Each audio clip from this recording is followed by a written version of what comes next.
Magandang araw po mga kalingap, may bagong update po tayo sa bahay ni Dara. Bago ang lahat, kung hindi ka pa nakapag-subscribe sa channel ko, pakisuportahan po ang aking YouTube channel para sa panibagong update.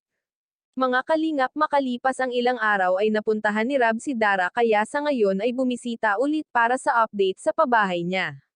Mga kalingap, abala ang lahat pati na si Dara dahil sa pag-aasikaso sa mga nagtatrabaho. Di mo akalaing tumutulong din si Dara sa gawain dahil kagustuhan niya naman ito mga kalingap.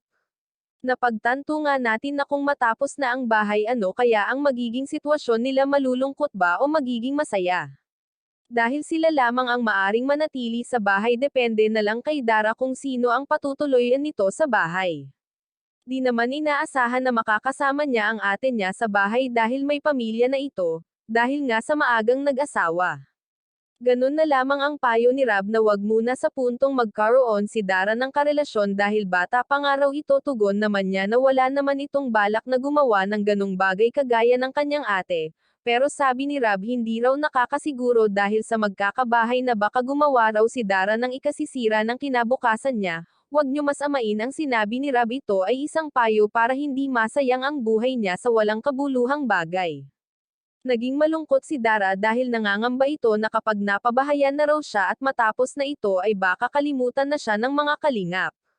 Pero ipinaliwanag ni K-Rab na hindi niya pababayaan sila Dara dahil pamilya na ito, kung ituring kahit ano mang araw o oras nandyan lang ang mga kalingap para sa kanya.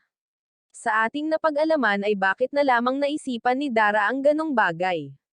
Siguro mga kalingap ay nakasanayan na ni Dara ang mga taong nasa tabi niya kapag nangangailangan ito ng tulong.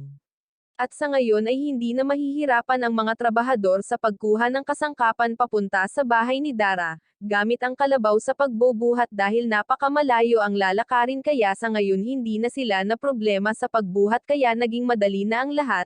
Maraming salamat po, pakisuportahan po Val Santos Matubang at Kalingap Ran channel at sa aking YouTube channel. Please like, share, subscribe and comment ng inyong mga opinion. Thank you and God bless.